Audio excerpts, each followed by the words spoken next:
firman-Mu dengan lemah angkatlah hati yang keras dan berilah kepada kami hati yang lembut menerima firman-Mu seperti benih yang jatuh dalam hati kami yang akan menghasilkan buah. Terima kasih Tuhan, kami sudah siap untuk mendengarkan firman-Mu dan berbicaralah kepada kami.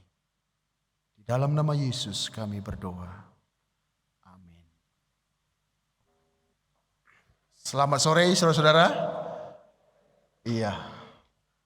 Baik. Saya sangat bersyukur oleh karena Tuhan memberikan saya kesempatan pada hari Minggu ini menyampaikan firman Tuhan kepada saudara. Ya. Saya hitung-hitung tak terasa ternyata sudah 4 tahun saya tidak berkhotbah di sini. Ya. Artinya saya 4 tahun sudah di Muara Bungo, di pos Muara Bungo. Jadi waktu begitu cepat sekali berlalu saya pikir ya. Tapi untung saya masih kenal saudara semua. Wajah saudara masih saya kenal semua. Walaupun namanya kadang saya lupa. Ya. Baik, mari kita akan belajar merenungkan firman Tuhan pada sore hari ini bersama-sama. Kita akan melihat dari kitab Mazmur. Mazmur nomor yang ke-130 ayatnya yang pertama hingga ayatnya yang ke-8. Mazmur nomor 130 saya akan bacakan bagi saudara. Saudara boleh melihat Alkitabnya atau boleh mendengarkan yang saya bacakan. Demikian LAI memberikan judul Seruan dalam Kesusahan. Nyanyian ziarah. Dari jurang yang dalam aku berseru kepadamu ya Tuhan. Tuhan dengarkanlah suaraku. Biarlah telingamu menaruh perhatian kepada suara permohonanku. Jika engkau ya Tuhan mengingat-ingat kesalahan-kesalahan Tuhan, siapakah yang dapat tahan? Tetapi padamu ada pengampunan, supaya engkau ditakuti orang. Aku menanti-nantikan Tuhan, jiwaku menanti-nanti, dan aku mengharapkan firman-Nya. Jiwaku mengharapkan Tuhan lebih daripada pengawal mengharapkan pagi. Lebih daripada pengawal mengharapkan pagi. Berharaplah kepada Tuhan hai Israel, sebab pada Tuhan ada kasih setia dan Ia banyak kali mengadakan pembebasan. Dialah yang membebaskan Israel dari segala kesalahannya. Sedemikian jauh pembacaan kita saudara-saudara. Tema pada kesempatan ini adalah menanti di dalam pengharapan. Ya. Saudara, saya yakin bahwa saudara dan saya pernah menanti sesuatu atau seseorang. Betul tuh ya? Ya. Menantikan sesuatu. Ya. Menanti, saudara-saudara, adalah pekerjaan yang paling membosankan. Benar gak sih? Wow, ya sangat nggak tahan kita, bosan sekali rasanya. Nah, begitu pula ketika kita berdoa meminta sesuatu kepada Tuhan, tidak semua doa kita langsung dijawab secara instan. Perlu ada waktu atau proses penantian yang cukup panjang. Dan tidak semua, banyak daripada anak Tuhan yang tidak bersabar menanti jawaban Tuhan. Dan kemudian mereka menjadi putus asa, kecewa, dan akhirnya tidak menikmati janji daripada Tuhan. Saudara, Bangsa Israel pernah juga mengalami penantian yang membosankan itu. Dan saya percaya saudara juga pernah menanti dan sangat bosan rasanya. Itu ya saudara ya. Nah, waktu itu ketika Musa memimpin bangsa Israel dari tanah Mesir menuju tanah Kanaan, tibalah mereka pada suatu tempat yang bernama Gunung Sinai. Di Gunung Sinai itu Tuhan memanggil Musa ke atas. Dan Tuhan berbicara kepada Musa secara pribadi selama 40 hari.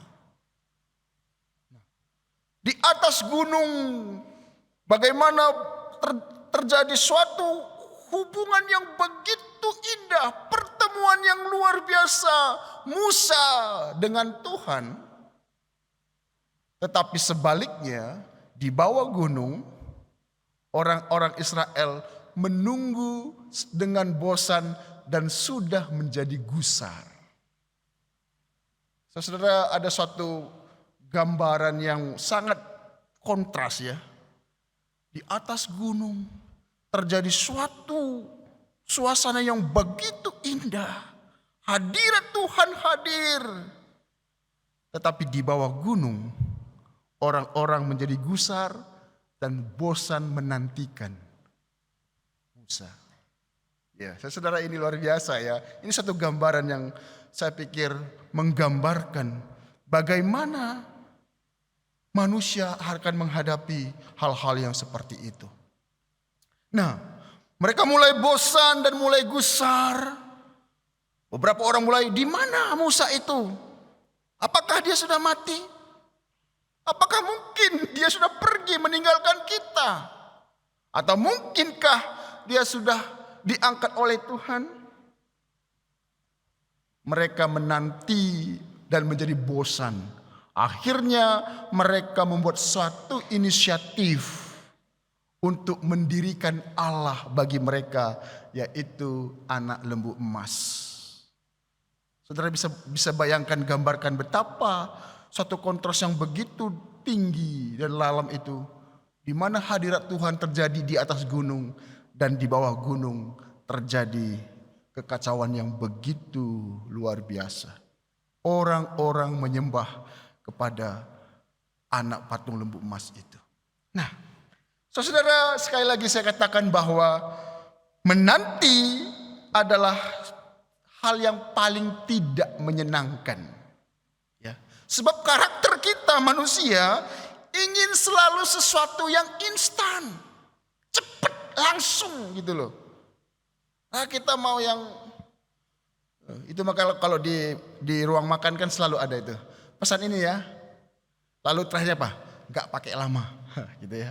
Gak pakai lama. Kita gak bisa lama-lama nunggu. Nah, apalagi kalau kita mengalami yang namanya sakit, saudara-saudara. Sakit itu, kita ingin cepat sekali sembuh. Kalau tidak sembuh, kita kemudian putus asa dan kecewa. Begitupun di dalam hal-hal yang lain, kita cepat sekali ingin mendapatkan sesuatu yang kita inginkan. Maka menunggu itu adalah sangat membosankan dan mengkhawatirkan. Apalagi menunggu dalam ketidakpastian. Ini adalah paling membosankan dan yang paling mengkhawatirkan.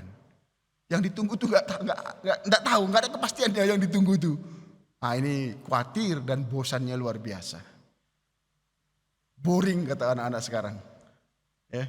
Nah, saudara, perikop atau bagian yang kita baca pada sore hari ini adalah bagian dari nyanyian ziarah.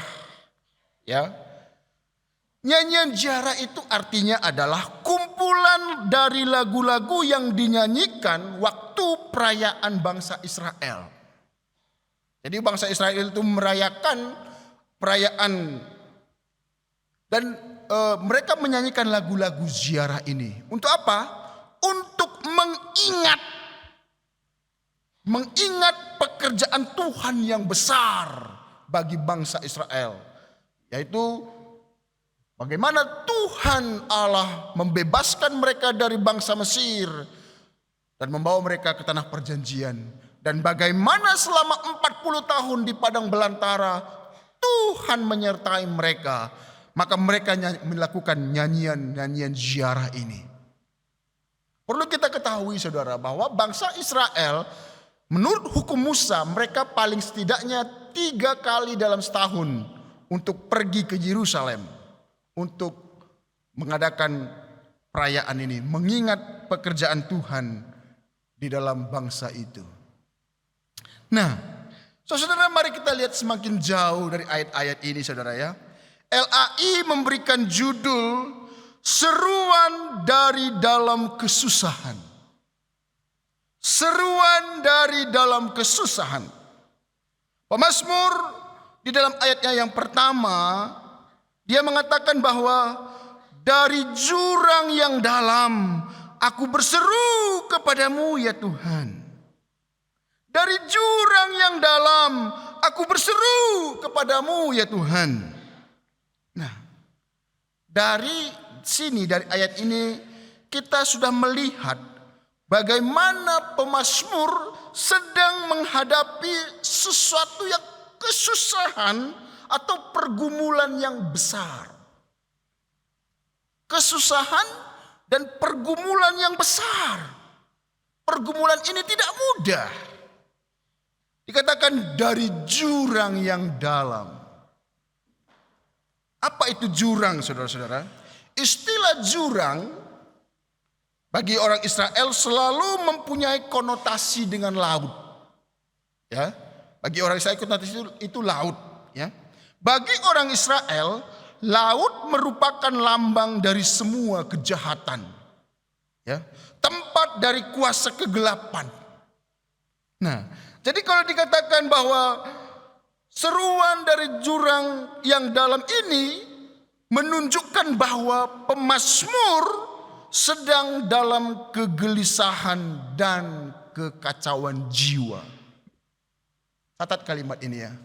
Jadi seruan pemazmur ini itu menunjukkan kepada kita bahwa dia sedang dalam kegelisahan dan kekacauan jiwa. Kacau jiwanya. Kenapa kacau? Di satu sisi dia melihat Allah itu penuh kasih dan setia. Tetapi di sisi yang lain ia sedang ada dalam jurang kegelapan. Mengapa bisa demikian? Bukankah kita di dalam pergumulan selalu melihat hal itu? Kita lihat Allah itu penuh kasih, penuh kemurahan. Tetapi kok hidup saya dalam kesulitan yang besar, dalam kesusahan yang besar. Kenapa? Kadang-kadang kita bertanya kepada Tuhan. Nah, saudara, hal yang kita perlu pelajari, kenapa hal itu bisa terjadi? Allah membiarkan kondisi yang demikian untuk apa saudara? Untuk mengajarkan sesuatu tentang berharap kepada Allah. Ya. Jadi kalau Tuhan membiarkan kita di dalam jurang yang dalam itu, di dalam kesusahan yang besar itu, Tuhan sedang mengajar kita bagaimana kita berharap kepada Dia. Nah, itu makanya hari ini kita belajar menanti dalam pengharapan. Nah, perlu juga dicatat saudara-saudara bahwa kekacauan jiwa tidak menunjukkan bahwa seseorang sedang tidak beriman. Tidak selalu demikian. Tetapi mungkin sekali hal itu merupakan awal dari perjalanan iman yang sejati. Untuk mengenal Allah yang sejati.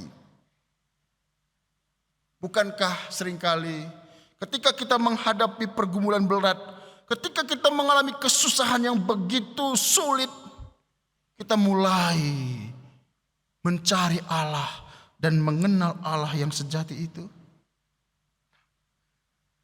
Saudara-saudara, Tuhan membiarkan pemazmur mengalami realita ini. Dan juga membiarkan diri kita mengalami realita itu. Yang akan membawa kita mengenal sisi lain daripada Allah. Dan sisi yang lain, bagaimana respon kita kepada Allah. Nah, saudara, kalau tidak ada kondisi terpuruk seperti ini, kalau tidak ada terpuruk kita sampai jurang yang dalam itu, kesulitan yang besar itu, maka kita akan menjadi orang Kristen yang kurang real. Karena dalam kondisi terpuruklah seruan kita kepada Allah menjadi sangat real. Coba saudara-saudara, kalau saudara kehidupannya jalannya lancar-lancar saja, usahanya lancar, semua lancar, maka doanya pun datar rasanya. Datar. Ya, doa begitulah. Tapi ketika saudara mengalami suatu kesulitan, mengalami kesusahan, maka di situ doa kita pasti sesuatu doa yang begitu sangat real sekali. Bisa kita mencucurkan air mata. Kita bisa begitu dekat sekali dengan Tuhan. Menjadi orang Kristen yang real dalam doa kita. Nah, saudara, kadang-kadang Tuhan membiarkan kita dalam kondisi seperti itu. Bukan karena Dia tidak mengasihi, tetapi membiarkan kita untuk lebih berharap kepada Dia. Saudara, justru iman di dalam kegelapan, dalam kondisi seolah-olah tidak ada kepastian, justru adalah seperti intan yang bersinar di dalam kegelapan. Wah, itulah kita lihat ketika kita menghadapi kesulitan itu, justru itu melihat kita seperti intan yang bersinar dalam kegelapan. Iman orang percaya sangat mungkin untuk berada dalam kubangan. Sehingga mereka merasa seolah-olah tidak memiliki iman. Seolah-olah imannya menjadi lemah dan tidak mempunyai pondasi apapun. Tetapi bukan berarti dia sungguh-sungguh tidak beriman kepada Allah. Saudara, tanpa kondisi yang begitu rendah, orang tidak akan menjadi real dalam kehidupan percayanya kepada Allah.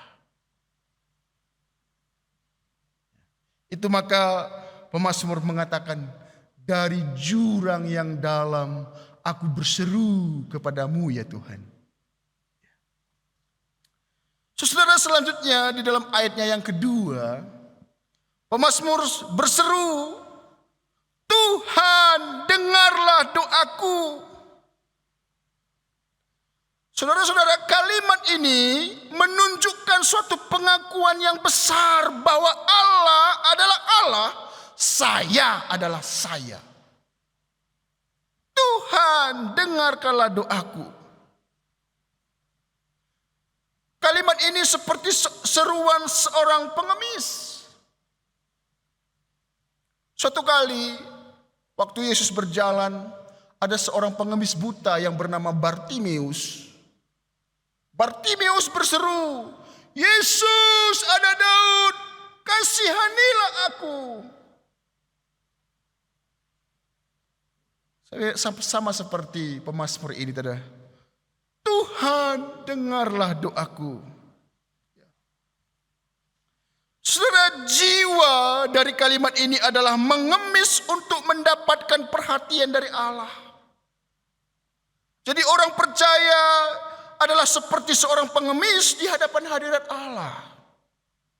Secara status kita memang merupakan anak Allah, tetapi secara jiwa kita adalah seorang pengemis yang mengharapkan sesuatu dari Allah.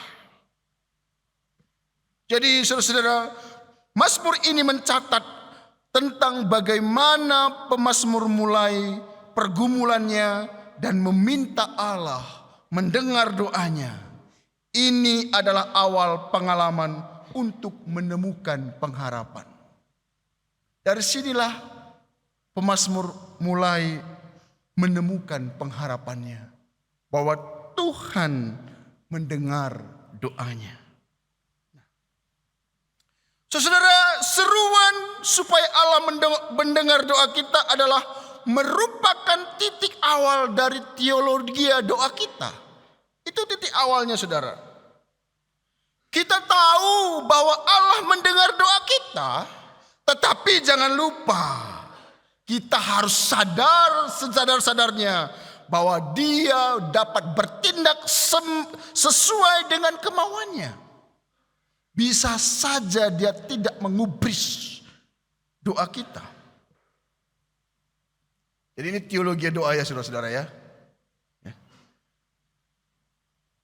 Kita mengenal Allah itu, kita sadar bahwa Dia penuh kasih, tetapi kita harus juga sadar bahwa Dia melakukan sesuai dengan kehendak-Nya. Ya. Jadi saudara-saudara, sebelum kita mengharapkan jawaban atas doa kita, kita harus datang kepada Tuhan dengan jiwa seorang pengemis yang memohon, Tuhan dengarkanlah doaku. Selanjutnya di dalam ayatnya yang ketiga, pemazmur melanjutkan dengan, Tuhan, jika Engkau mengingat kesalahan-kesalahan, siapakah yang dapat tahan? Apa maksudnya ini saudara-saudara? Kesalahan di sini bukan diperbuat oleh orang yang tidak percaya, melainkan oleh orang percaya. Artinya saudara-saudara, setiap kita tidak terluput dari kesalahan. Siapapun, kita tidak pernah bisa terluput dari kesalahan. Itu sebabnya di dalam awal ibadah kita selalu mengakui dosa kita. Karena apa? Kita memang manusia yang lemah. Seringkali kita jatuh ke dalam dosa. Maka pemazmur menyadari itu, bahwa dia pun tidak terluput daripada kesalahan-kesalahan itu. Seorang teolog yang bernama Charles Spurgeon mengatakan begini, adalah lebih baik jika doa kita didengarkan daripada jika dijawab. Apa maksudnya ini ya? Didengarkan, ya lebih penting dijawab dong. Harusnya begitu kan? Nah, selanjutnya Spurgeon bilang begini, kita tidak perlu disibukkan dengan bagaimana cara Allah menjawab doa kita. Tetapi yang diperlukan adalah bagaimana doa kita didengar oleh Allah. Gak usah sibuk lah. Nanti bagaimana cara Tuhan? Bagaimana cara Tuhan? Tidak perlu sibuk. Yang penting bagaimana doa kita didengar oleh Tuhan. Jadi saudara-saudara, dasar dari permohonan kita adalah Allah itu penuh kasih karunia dan kesetiaan. Urusan kita adalah tahu harus bagaimana berdiri di hadapan Allah yang penuh dengan kemurahan dan kesetiaan itu. Bagaimana harus kita berdiri di hadapannya. Walaupun kita adalah anak-anak Allah, tetapi Allah memperlakukan kita adalah bukan urusan kita. Bagaimana Allah memperlakukan kita itu bukan urusan kita. Urusan kita itu bagaimana kita harus berdiri di hadapan Allah. Saudara, ada orang Kristen yang terlalu begitu sombong dalam berdoa. Ya, mungkin ada banyak, tapi tidak ada di sini, mungkin dia di luar sana ya. Dia berdoa itu seperti ibarat apa ya? Memberikan suatu proposal kepada Allah. Tuhan, ini dengan rumusan-rumusan yang diajukan kepada Tuhan. Jawab ya Tuhan. Terlalu begitu sombong sekali. Pemazmur dan juga Bartimius tadi menunjukkan kepada kita bagaimana kerendahan hati. Seruan itu, permohonan itu bukan suatu kesombongan memberikan seperti proposal kepada Tuhan. Kalau kita dengan sombong berdoa seperti memberikan proposal kepada Tuhan, nanti ketika doa kita tidak dijawab oleh Tuhan, maka kita sangat menggampang sekali menyalahkan Tuhan. Dan kita bilang, mengapa Allah tidak peduli kepada hidupku? Gampang sekali saudara-saudara ya. Itu kalau doanya begitu terlalu berani dan sombong sekali. Saya melihat, menemukan, bertemu dengan orang-orang yang doanya itu seperti dia itu Tuhan, Tuhan itu adalah kacungnya gitu, pembantunya begitu. Wow, saya pikir tidak sopan sekali. Dan doa yang demikian saya yakin tidak akan dijawab, tidak akan didengar. Tapi dengan penuh kerendahan hati memohon kepada Tuhan, maka Tuhan akan mendengarkan doa kita. Saudara, selanjutnya pemazmur di dalam ayat yang kelima. Mari kita perhatikan ayat ini saudara. Nah, kalau kita perhatikan ayat ini dengan seksama ya. Di dalam ayat ini ada 3 kata kerja yang disebutkan. Ya, ayat 5 ya. Yang pertama adalah menanti-nantikan. Yang kedua menanti-nanti. Dan yang ketiga adalah mengharapkan.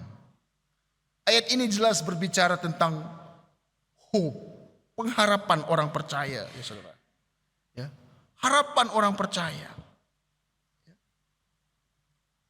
Pengharapan sangat kita butuhkan untuk menjalani kehidupan ini, saudara. Mungkin beberapa orang merasa pengharapan itu mengecewakan dan akhirnya berhenti berharap dan berkata, dia bilang begini, jangan terlalu berharap supaya tidak kecewa. Seringkali kita dengar ungkapan itu toh. Jangan terlalu berharaplah, nanti engkau akan kecewa juga. Nah, saudara, berharap berarti kita berserah kepada keputusan dan kehendak Tuhan. Kalimat ini harus digarisbawahi. Berserah kepada keputusan dan kehendak Tuhan, bukan kehendakku. Itu berharap saudara-saudara. Baru kemudian kita mengakui kelemahan dan keterbatasan kita. Bahwa kita tidak mampu melakukan sesuatu. Itu berserah. Maka nats ini memerintahkan kita supaya berharap kepada Tuhan. Setidaknya ada 2 alasan mengapa Alkitab di dalam ayat 5 ini memberikan dengan kalimat yang perintah. Yang pertama saudara, karena dalam banyak kesempatan kita seringkali berharap kepada hal-hal yang lain. Ini alasannya kenapa pemazmur mengatakan berharap, nantikanlah Tuhan, berharaplah kepada Tuhan. Karena apa? Karena seringkali banyak kesempatan kita mengharapkan hal-hal yang lain dari dunia, misalnya uang, misalnya ya jabatan, pasangan dan lain sebagainya. Dulu ada ya di masa muda saya lah ya, ya sekarang juga masih muda ya. Ada orang seringkali mengandalkan 3D katanya. D yang pertama itu duit. Ya, berharap kepada duit. Segala urusan ujung-ujungnya duit. Gitu ya. Duit memperlancar segala-galanya. Nah, yang kedua apa? Orang Medan bilang decking. Orang Medan itu susah membedakan B dengan D. Harusnya backing dibilang decking. Nah, gitu. Decking artinya apa? Orang yang lebih besar. Orang yang jabatannya tinggi. Siapa deckingmu? Kapolda kira-kira. Oh aku deckingku Kapolri misalnya gitu loh. Itu deckingnya gitu loh. Oh, gitu ya. Dan D yang ketiga apa saudara? Dukun. Itu maka dulu ada pepatah mengatakan cinta ditolak, dukun bertindak. Ini dulu pada saya masih muda ya. Kalau cinta ditolak, dukun bertindak. Orang seringkali mengandalkan 3D ini. Ketika uang tidak lagi bisa diandalkan, maka akan ada orang backingnya. Wah, ini yang bisa backing kita. Tetapi ketika dua hal ini tidak bisa lagi diandalkan, maka yang ketiga, mari kita datang ke dukun.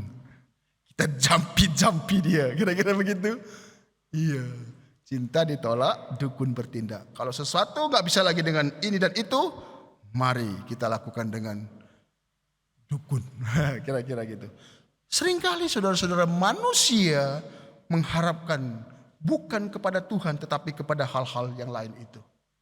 Maka pemazmur mengingatkan kita, berharaplah kepada Tuhan, bukan kepada hal-hal yang ada di dunia ini. Yang kedua, kenapa pemazmur mengatakan perintah di dalam ayat 5 tadi? Karena Tuhan tahu hal yang paling baik bagi kita adalah berharap hanya kepada Dia. Pengharapan dibutuhkan karena hidup itu terlalu banyak tekanan. Begitu banyak rintangan, begitu banyak kesulitan, maka kita membutuhkan pengharapan. Kenapa kita lihat ada orang yang bunuh diri, gantung diri? Kenapa saudara? Karena dia tidak punya pengharapan lagi. Maka dia menggantungkan dirinya. Nah, saudara, harapanlah yang membuat seseorang tidak padam semangat hidupnya dan tetap bertahan. Maka kita lihat pemazmur menutup perikop ini dengan nasihat, berharaplah selalu kepada Tuhan, sebab pada Tuhan ada kasih setia. Itu ayat yang ke-7, saudara. Dasar dari berharap adalah tahu bahwa Allah itu penuh kemurahan dan setia, kesetiaannya. Tahu bahwa di dalam berharap, iman kita menjadi lebih tinggi nilainya daripada sebelumnya.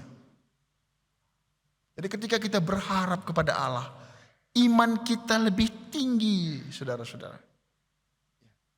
Menanti akan menjadi pengalaman yang menyenangkan jika ada cinta kasih di dalamnya.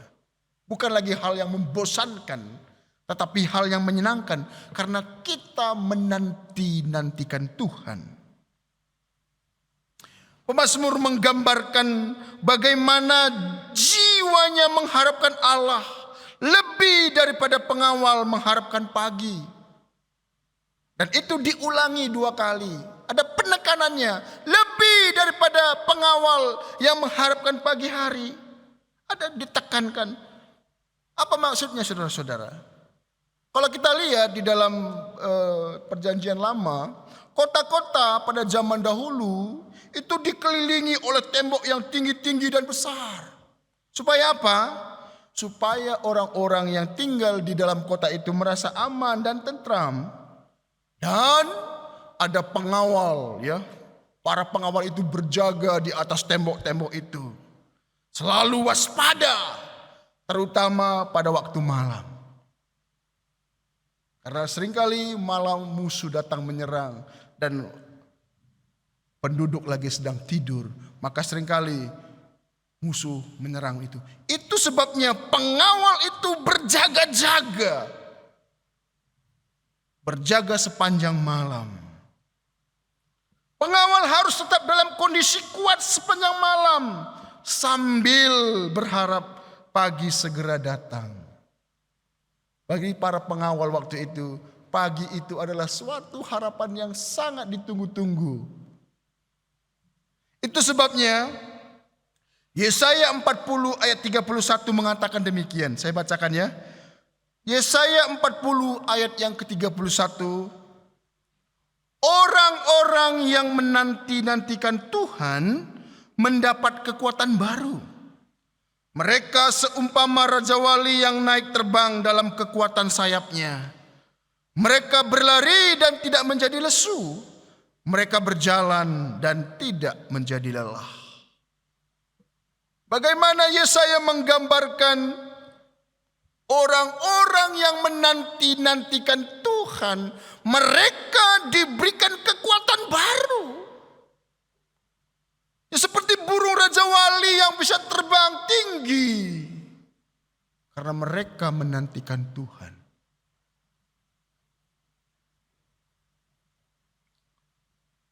Saudara, harapan dan penantian kita berkenan di hadapan Allah pada saat kita menemukan kekuatan yang besar untuk tetap percaya kepada Dia. Dengan demikian kita tidak akan ada peluang untuk menjadi kecewa atau menyalahkan Allah atau menggerutu kepada Allah. Karena apa? Kita menantikan dan Tuhan memberikan kita kekuatan yang baru, kekuatan yang besar di dalam menantikan Tuhan. Saudara,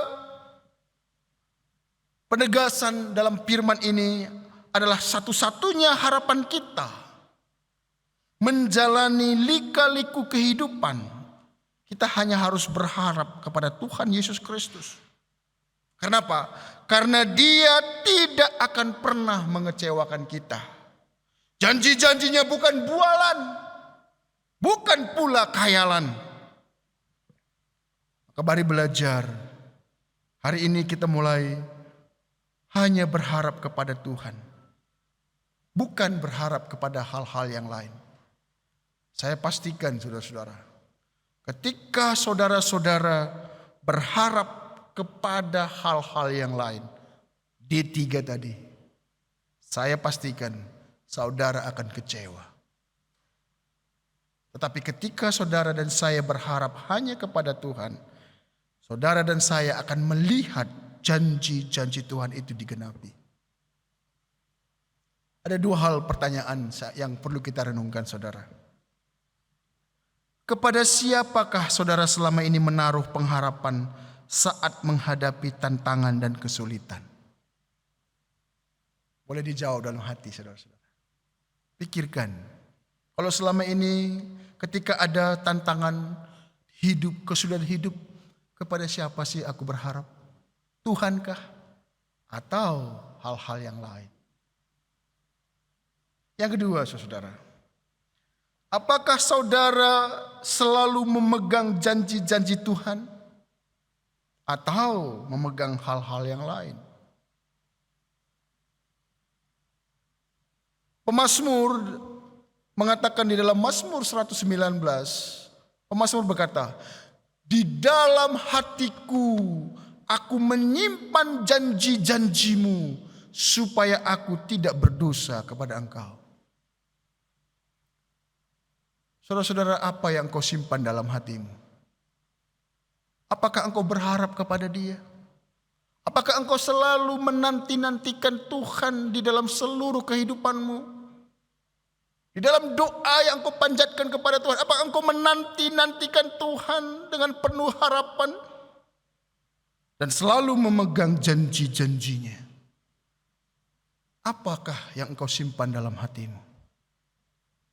Jika engkau menyimpan janji firman Tuhan di dalam hatimu, itu menjauhkan engkau daripada dosa. Tetapi kalau engkau menyimpan sesuatu dari yang lain dari dunia ini, maka engkau akan jatuh di dalam dosa. Apa yang kita simpan dalam hati kita? Mari kita periksa masing-masing. Apakah engkau menyimpan dendam terhadap orang lain? Itu akan menimbulkan akar pahit yang membuat hidupmu sengsara. Apakah engkau menyimpan kepahitan-kepahitan, dosa-dosa, kesalahan-kesalahan? Apakah engkau simpan itu? Nah, saudara, pemazmur mengatakan bukan itu yang perlu kita simpan. Tapi mari kita simpan firman Tuhan di dalam hati kita. Pegang janji-janjinya. Berharap kepada Dia, maka Tuhan akan menepati janjinya. Sebagai penutupnya saudara, saya akan menutup dengan satu bagian di dalam Roma pasalnya yang keempat. Ini suatu kisah yang real. Bagaimana seseorang yang berharap kepada Tuhan di dalam kondisi yang impossible. Tidak mungkin bagi dia berharap, tetapi tetap dia berharap. Ini kondisi yang real saudara. Dan bukan itu hanya mitos ataupun hanya khayalan belaka, bukan. Sesuatu yang real. Dan itu mungkin juga akan kita hadapi. Dan bagaimana tetap berharap kepada Tuhan. Menanti-nantikan Tuhan di dalam apa yang kita harapkan itu. Mari kita lihat di dalam Roma pasalnya yang keempat. Ayatnya yang ke-18 hingga ayatnya yang ke-22. Saya bacakan untuk saudara. Boleh di dalam Alkitab saudara. Ataupun boleh dengarkan apa yang saya bacakan. Ayat 18 demikian. Sebab sekalipun tidak ada dasar untuk berharap. Namun Abraham berharap juga dan percaya bahwa ia akan menjadi bapa banyak bangsa menurut yang difirmankan. Demikianlah banyaknya nanti keturunanmu. Imannya tidak menjadi lemah. Walaupun ia mengetahui bahwa tubuhnya sudah sangat lemah. Karena usianya telah kira-kira 100 tahun. Dan bahwa rahim Sarah istrinya telah tertutup. Tetapi terhadap janji Allah, ia tidak bimbang karena ketidakpercayaan. Malah ia diperkuat dalam imannya dan ia memuliakan Allah. Dengan penuh keyakinan bahwa Allah berkuasa untuk melaksanakan apa yang telah ia janjikan. Karena itu, hal itu diperhitungkan kepadanya sebagai kebenaran. Ini sesuatu yang real saudara-saudara. Tuhan berjanji kepada Abraham ketika umurnya 75 tahun bahwa dia akan mendapatkan seorang anak dari istrinya Sarah. Tapi janji itu harus dinanti-nantikan. Dan waktunya tidaklah pendek saudara-saudara. Sampai dia itu mati haid. Artinya gak mungkin lagi bagi dia untuk punya anak. Tetapi disitulah Allah bekerja. Tuhan melakukan hal yang di luar dari nalar manusia. Hal yang di luar dari logika manusia. Allah bisa melakukannya. Karena Allah tidak pernah lalai untuk menggenapi janjinya. Dia tidak pernah gagal di dalam menggenapi apa yang telah dia firmankan. Ini harus kita pegang saudara-saudara. Tidak ada dasarnya lagi untuk berharap. Alkitab dengan jelas, tidak ada dasarnya berharap. Apa yang perlu diharapkan lagi? Pasti kecewa kok. Abraham tidak menjadi lemah. Tapi dia tetap berharap kepada Tuhan. Dan hal itu diperhitungkan oleh Allah. Kalimat ini harus saudara garis bawahi. Ketika kita menantikan Tuhan, itu diperhitungkan oleh Allah. Luar biasa saudara-saudara. Menanti bukan suatu hal ketidakpastian. Tetapi menanti bahwa Allah memperhitungkan penantian kita itu. Dan Allah sanggup melakukan di luar nalar manusia. Logika manusia, Allah mampu melakukannya. Maka menantikan dia dalam suatu pengharapan. Menantikan dia dan Tuhan akan memberikan kita kekuatan yang baru. Dan lebih lagi mencintai dia, mencintai dia, mencintai dia. Nah, saudara, pengalaman Daud, pengalaman pemazmur ini mungkin akan kita juga alami. Waktu kita berdoa, kita menantikan Tuhan.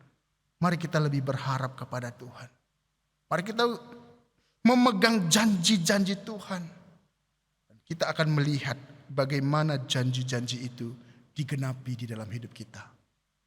Bagaimana Tuhan dipermuliakan dan bagaimana hidup kita boleh bersuka cita oleh karena penantian kita tidaklah sia-sia. Karena apa? Allah memperhitungkan itu. Luar biasa saudara-saudara ya. Allah memperhitungkan itu. Kiranya Tuhan memberkati firman-Nya. Kita bersyukur oleh karena Allah kita, Dia telah berjanji kepada kita, maka kita boleh pegang janjinya. Allah kita, Allah yang hidup, Dia bisa melakukan apa saja sesuai dengan kehendak-Nya. Maka mari kita berdiri di hadapan Allah, menantikan Dia dan terus berharap kepada Dia. Mari kita tunduk kepala, kita berdoa.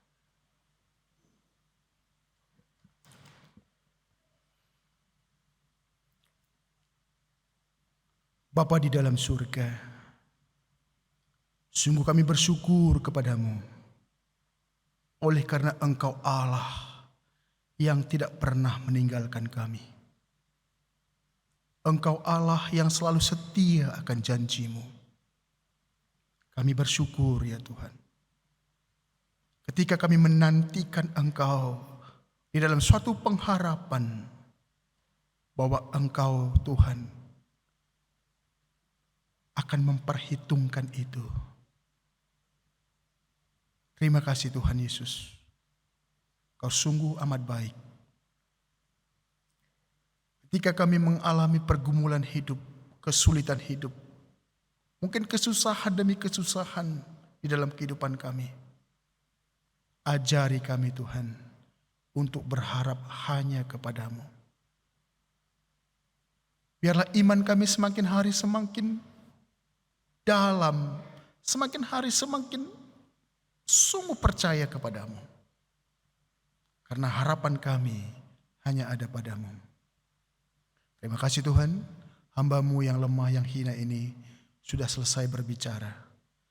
Biarlah Roh Kudus meneruskan firman-Mu ke dalam setiap kami. Memetraikan firman-Mu di dalam hati setiap kami. Dengar doa kami. Di dalam nama Yesus kami berdoa. Amin.